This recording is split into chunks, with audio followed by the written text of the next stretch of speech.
Welcome to Raven Talk, the official podcast of the Raven Tribe. The Raven Tribe is a home for warriors on the path, and is dedicated to training warriors for the battlefield of life. Visit us on the web at theraventribe.com, where you can learn more information on membership, warrior training, as well as links to our official YouTube channel, Facebook group, apparel store, and our official bookstore, Marshall Books. Welcome back, Tribe. Today we're here with special guest Alan Reed. Alan, how are you doing today? I'm doing well. Great.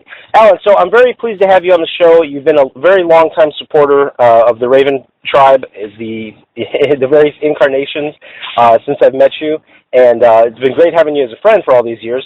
I'm excited to get you on to talk about bartitsu, very interesting, modern Western martial art, and it's kind of come back into the public eye in the last couple of years.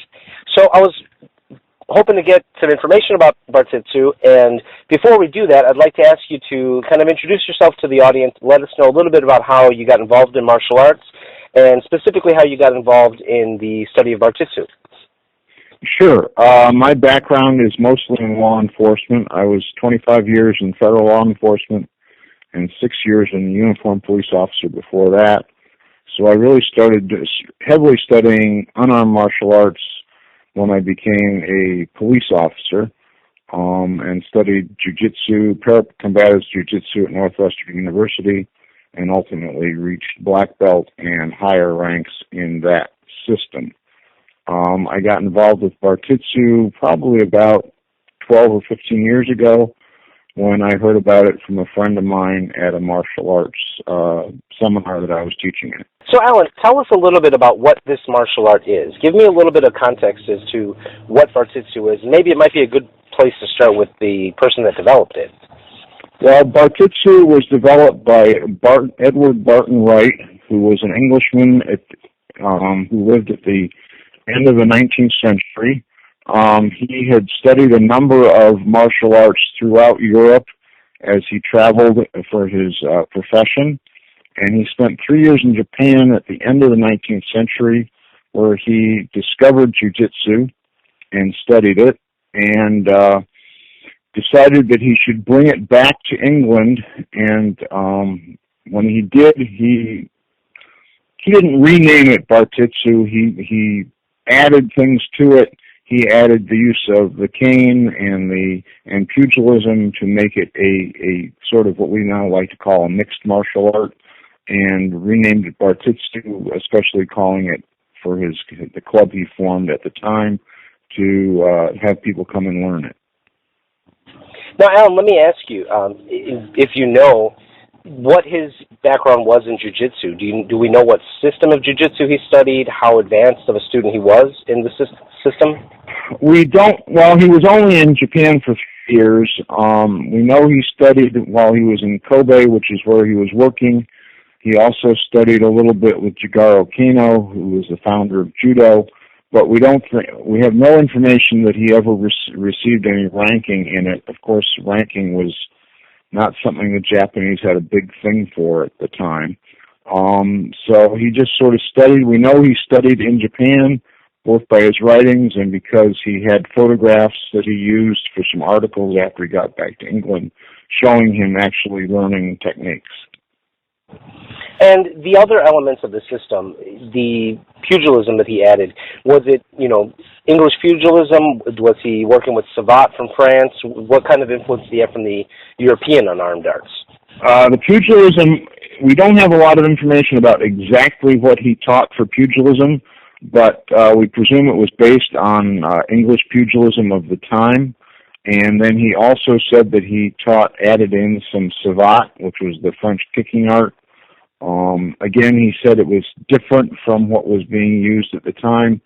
Probably by that he means the sporting uses of Savate, because he was very much interested in teaching an art of self-defense, not a sporting art. Now, his cane method, was this something that was original to him, or did he borrow that from other sources? No, he actually invited the developer of the cane techniques, Professor Vigny, Vigny, who was a Swiss teacher of savate and self-defense, who developed the cane techniques, and then he had him come to England to teach it at the Bartitsu Club. So we have this man that's combining these different martial methods. This is something relatively new, I would imagine, in the culture that he's living in. How did the art go over with the public? Did he have success teaching this, or was it kind of a labor of love for the man? It caught on quite well at first because what he did was he took the two Japanese jiu-jitsu teachers he brought over from Japan. He took them out and had them compete against wrestlers and strongmen and other people. So he got a lot of publicity, and it took off quite well at first. And you mentioned his club. Was it one central club that he was running, or was this something that spread out to have additional instructors teaching besides himself? No, he just had the one club for about 3 years in London. Okay. And what happened after that 3-year period? Did he close up shop, or why did he stop? The club closed up. We're not sure exactly what the details were. It may have been money problems. We do know he had a falling out with one of the jiu-jitsu instructors, but we don't know all the details of why the club closed. Now, to your knowledge, Alan, were there any people that were prepared to become instructors of the art that were carrying it on after he closed his doors? No. The Japanese instructors, once the Bartitsu Club closed, they opened their own jiu-jitsu schools. Professor Vinny continued to teach savate and cane at his own school in London, and then returned to France later on. But nobody carried on, as far as we know, nobody carried on Bartitsu as its own art. So, Alan, please explain to me, how do we get this art from the end of the 19th century into, our modern times? What was the transition like? Who began to, start the research on this work? Well, it's a funny thing, but just after the club closed, Arthur Conan Doyle reintroduced his character Sherlock Holmes to the public, who he had killed off some years earlier. And in the first story where Holmes reappears in London, he mentions that he used the art of Baritsu to defeat his mortal enemy in the earlier story where everybody thought he was dead. And for many years, people wondered what this Baritsu was, because Bartitsu pretty much just disappeared once the club folded. So it was about 15 years ago that various martial artists from around England and the United States started figuring out that Baritsu and Bartitsu were the same thing. And it was then that articles were started to be published online, and various people started putting two and two together and reproducing Bartitsu based on the articles that Barton Wright had written at the time that he was starting his club. Now, how much available information was there to work with? Were there books written? Was there any curriculum that survived, or was it just a handful of articles? We just have 4 articles that were published in the Pearson's magazine, where Barton Wright actually lays out techniques with photographs, and then some hints of other materials from other articles that were published by other people, newspaper articles, magazine articles about the club and how it was founded. So, from the available material, researchers now start to work, look at what he produced and start working with it. Tell me what the process is for you as a researcher. Where do you, obviously you begin with the articles, but how do you start to digest what he put forth? Do you try to extrapolate upon what he did, or do you keep it just concise to what he actually put down to paper? Well, many of us do what we call Neo-bartitsu, which is we take the articles that he produced, and then from our own background, either in jiu-jitsu or boxing or pugilism, we add to it to make it a more full art. Barton Wright, in one of the articles, claims that there were over 300 techniques in his style, and we only probably have 30 that he actually tells us that he was teaching. Now, luckily, we have a lot of jiu-jitsu. The two instructors published books, the two Japanese published books, and many of their students published books. So we know a lot about the early 19th and early 20th century jiu-jitsu as it was being taught in England at the time. The stick techniques, pretty much we have to go by what he provided. I don't know that there's any other material directly by Vinny. There is a instructor in Australia who still teaches the Vinny stick techniques, and we have some articles by an English Army officer that helps us fill out some of the stick techniques. Now, Alan, I recall seeing a manual a couple of years ago. I have a copy of it somewhere that I believe was out of India, and it was the method taught to the police. And I was, if I might be mistaken. No, you're correct. That's one of the articles I was mentioning that was done by a English Army officer who says that he studied at the Bartitsu Club for a time when he was in England on leave, and then he wrote these articles that helped that introduced some of the stick techniques that the Indian police use. Now, Alan, let me ask you, what is the focus of your research into this art? Are you looking to preserve it just as a creative exercise, or do you find that there's, a valuable, viable self-defense method to be had here? No, I teach it strictly as a self-defense. I mean, it's interesting as a historical artifact, but I believe to recreate it as a self-defense art. Now, this art has, again, Sherlock Holmes, I'm sure, is to thank for this. There's been a resurgence in interest in Sherlock Holmes. There's a lot to do with the movies that were made in the last couple of years, and that kind of brought the name out and about again a little bit more. What do you know about the art as far as the way it's being portrayed on screen, or, if maybe television and movies, plays? Is there a role for this art in, cinematic combat? Well, certainly. I mean, all of us who are Bartitsu instructors and students of Bartitsu enjoy the movies, the Sherlock Holmes movies that have come out. Obviously, what you do on screen is different from what you actually do in real life, as with any martial art that's brought to the screen or brought to TV.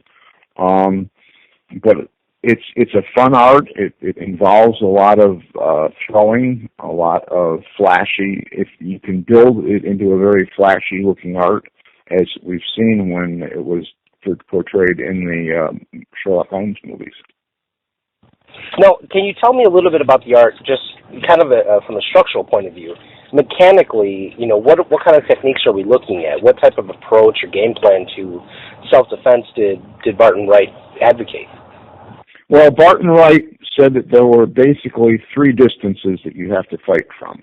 The distance of the stick, the distance of the fist, and grappling distance, where you would use jiu-jitsu, which is why he believed that you should have these different arts. You should have a stick art. If you stick in your hand, you can use that because it gives you greater advantage over especially somebody who's unarmed. You have the distance of using your fists or your feet, where you would use savate or pugilism. And then you have when somebody closes on you and gets too close to use those arts, you can actually throw them, choke them, any of these other techniques that are used in jiu-jitsu. Now, as far as the jiu-jitsu, was he focusing primarily on throws and takedowns, or was he looking at like small joint manipulation? What flavor? No, they're all big. Most of them are big, powerful throws, and that sort of thing. Now, in regards to the system overall, did you find anything on a physical level that was a unique innovation that maybe he had put forth, or was it primarily just a a combination of the fundamentals of the three arts, the stick method, the boxing, and the jiu-jitsu?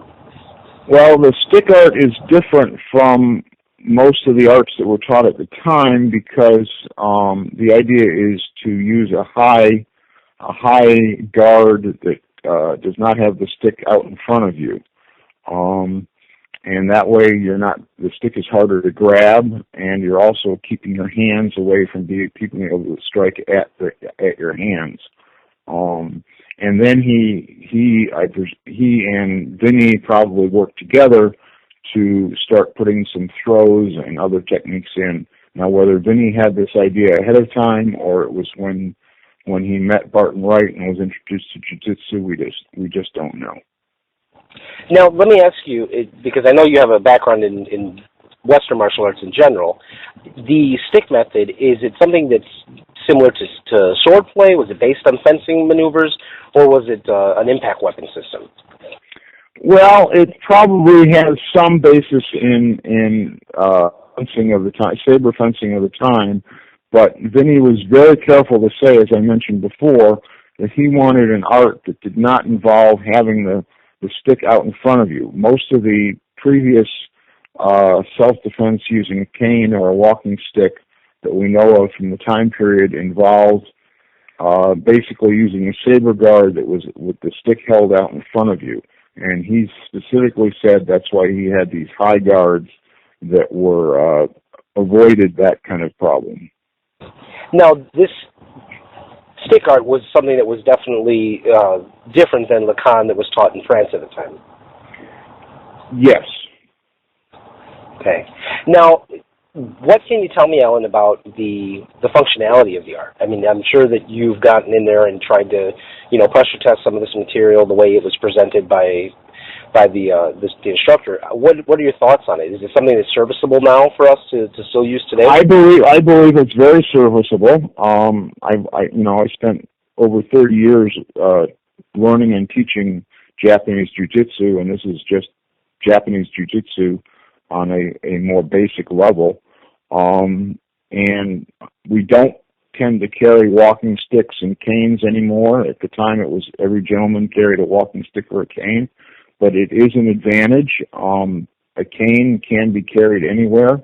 I've carried canes on airplanes. I've carried canes into courthouses, so they're legal to carry anywhere. So it's an art, a style that could be easily used by almost anybody in the modern day. Now, and I understand the material was somewhat limited, did he put forth any tactics or theories that were unique or important to the study of his art? Well, he had three basic principles, which is probably true for any self-defense art, but his three basic principles were that you disturb the equilibrium of your assailant, you surprise him before he has time to regain his balance and use his strength, and, if necessary, to subject the joints of any parts of his body, whether neck, shoulder, elbow, wrist, back, knee, ankle, etc., to strain that they are anatomically and mechanically unable to resist. I quote there from one of his articles. So he is using basic principles of jiu-jitsu or judo or any throwing art to overtake and surprise and dominate somebody who attacks you. Alan, I apologize. So the surviving articles have, you said, about 30 techniques to them in total? Probably about 30 jiu-jitsu techniques and maybe 15 or 20 stick techniques, yes. Now, do the instructors of Neo-bartitsu, do they look at these as canon and always make sure that they teach these to their students, or have people looked at them and kind of tried to, modify them or replace them? I believe that most of them try and use the basic articles as canon, and then we evolve from there. I try to teach them straight up as they come from the articles, and then show how they could be used in modern techniques. For instance, I try and emphasize that the high guards are useful as a surprise, but that's not what you start with, because my philosophy is you don't want to start in a guard, in a self-defense situation, and give away the fact that you know martial arts. So my next question is, how comprehensive do the Neo curriculums become with instructors extrapolating out new interpretations or new applications of techniques? Do you have a collection of your own, developed techniques, or how about other instructors? Where do they kind of fall? I can't really speak for other instructors. Some of them use it, add bits and pieces to their other instruction, so they don't emphasize Bartitsu as a system that they teach. Other people heavily depend on and only teach Bartitsu and what we call Neo-bartitsu. I use a lot of the techniques I have learned in my other jiu-jitsu, but then I can show you that those techniques come straight out of the jiu-jitsu of the early 20th century. So I don't feel that I'm cheating anything by showing people those techniques, because they're not anything that would not have been learned at the time. We just don't know whether they learned them specifically at the Bartitsu Club. Alan, let me ask you, because this is a little bit of a general question, it's covering some other topics as well. Because this is an art, or a remnant of an art, that had no direct lineage to today, it seems like anybody can pick up the material, give their interpretation and kind of run with it. With some instructors, that's safe because they have a very firm, well-established background in other martial arts and kind of give these techniques and, these photographs in a magazine, some context and some understanding. But because it's not regulated or self-regulated by the community itself, have you seen any instances of individuals that are, maybe, well-intentioned, but even dangerous in being able to teach this material without really having any kind of background in the martial arts or, in similar martial arts? I'm always concerned with that, not just with this art, but with a lot of other things that are resurrected. I'm always concerned that, the students that get involved with those instructors may not realize that the instructor really doesn't have enough to offer as far as a real understanding of martial arts in general, let alone a specific thing that they're trying to revive, if that makes sense. Yeah. We're very proud that we do call this an open source, and we let anybody pick it up and use it and try and teach it as much as possible. There have been various discussions over the years about trying to set up instructor certification or belt ranks or any of that kind of thing that most modern schools have, and most of us have said, no, we don't want to go that direction. If only because those of us who have been doing this for a while don't want to travel the world trying to give out belt ranks. I have not heard of anybody who's become interested in this and tried to teach it and was considered dangerous. Probably because there's no money to make in this system. It's mostly people who are just interested in it as sort of a anachronism, and also most of the people who pick it up. I mean, you don't do jiu-jitsu just by looking at still photographs. You have to have some sense of what's going on. So luckily, so far, I've heard of nobody who's ever done this who's been dangerous. Now, if somebody wants to get out there and train and actually experience the art, what are your recommendations for them? I mean, do you think that self-study is enough of a place? Is that sufficient enough to start from, or should they seek out somebody that's already kind of done the research and gotten into the training hall to work through the mechanics of everything? The stick arts you could probably get some sense of just by looking at the still photographs and the articles, but certainly the jiu-jitsu would be harder to learn just a couple people trying to follow it from the still articles. There are videos out on the internet teaching jiu-jitsu, and I actually offer a DVD to people who are interested in learning about Bartitsu. But I think you'd really have to have somebody who has some experience with jiu-jitsu or judo to properly learn and teach these techniques. Alan, let me ask you, what do you see as the future for Bartitsu? I mean, is this just something that, kind of became a curiosity, to people in this era, and will it continue? Will it just die out once people, move on to the next thing that catches their attention? I mean, because it's not, something as well developed as some other martial arts that have a tradition to them that that's been continuous and passed on. So is this just kind of like a nostalgia thing for people to look at and play with, or do you think there's actually a serious future involved for the art and for the neo interpretations of the art? Well, that's a very good question, and it's hard to answer at this point. Clubs spring up from time to time, and we hear a lot about them, and then they tend to fade away, either as the instructor gets on the things. Hold on, my dog is going nuts. So I really can't say at this point whether it will continue to attract attention.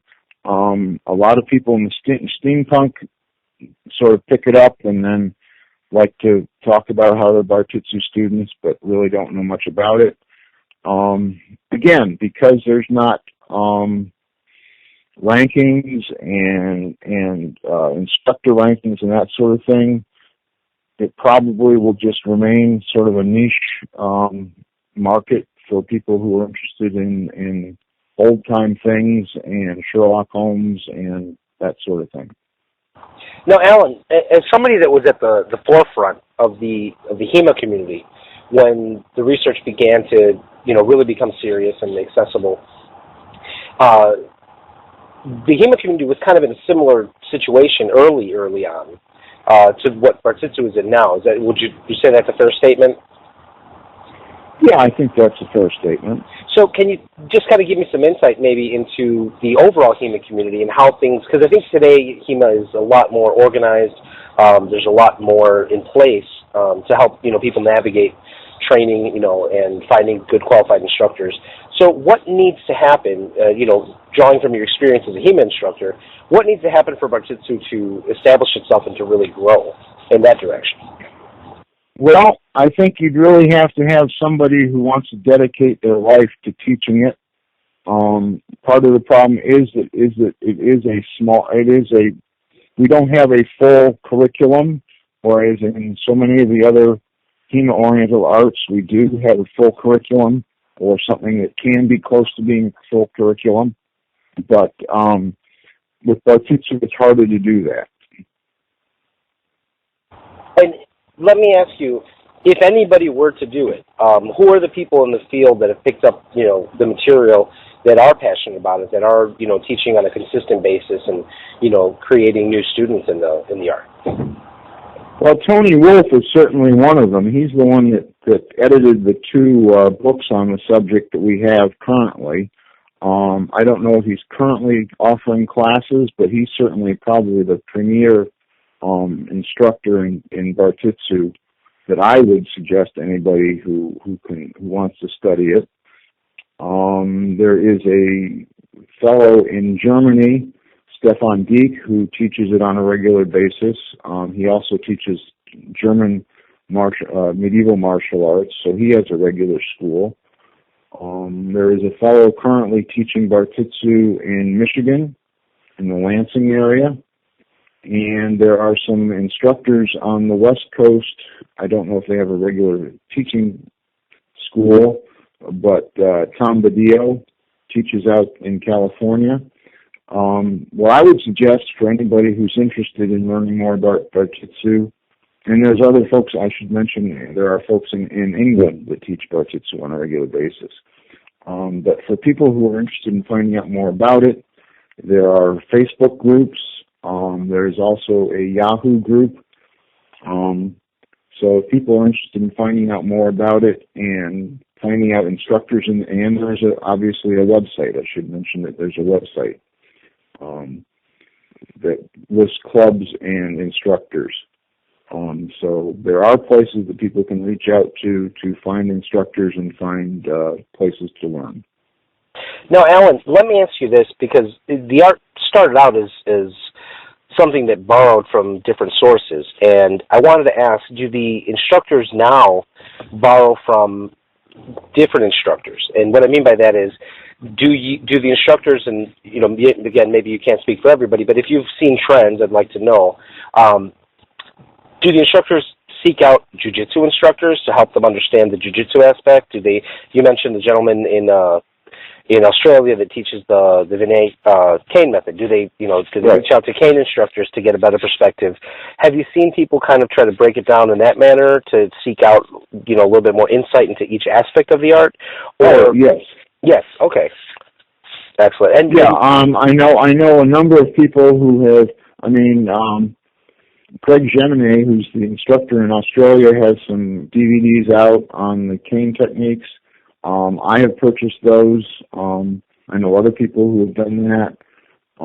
So yes, other people are looking to what we do have of the remaining arts to try and piece together when we teach Bartitsu. And let me ask you, you come from a very strong jiu-jitsu background, a very strong weapon training background. Did you feel for yourself that you had to hunt down anybody to get additional information, or did you feel confident to kind of explore, what he had put down on paper, by yourself? Well, the jiu-jitsu I had no problem with. Most of the techniques were very straightforward and things I either already knew or could come from other things I knew. The stick techniques, as I said, I did purchase the DVDs that Craig out of Australia has produced to try and get more input into the cane and walking stick techniques of Vinny. And then I also did, I have not had a background in pugilism before, so I did do some reading and studying of period late 19th, early 20th century pugilism. Great. Well, Alan, I want to thank you for being on the show and sharing information with us. I look forward. I know you put on workshops every so often on the art, and you're not too far from me, so I really hope to make it up and work with you sometime in the near future. Can you please tell us if you have any training events going on in the near future, and also please tell the audience how they can reach out to you if they're interested in your school or if they're interested in having you come out for a workshop. My school is Gallowglass Academy. I have a Facebook page. I have a website, which is gallowglassacademy.org. And I'm pleased to announce that just today I have confirmed dates for a 2-day weekend pugilism teaching event in 2017, and that will be June 17th and 18th of next year in the Chicago area. I'll be bringing in instructors from all over the United States and one from England to teach historic pugilism. Excellent. Alan, well, again, thank you very much for being on the show. I really appreciate you making time for us today, and hopefully we'll get you on in the near future. Great. Thank you very much.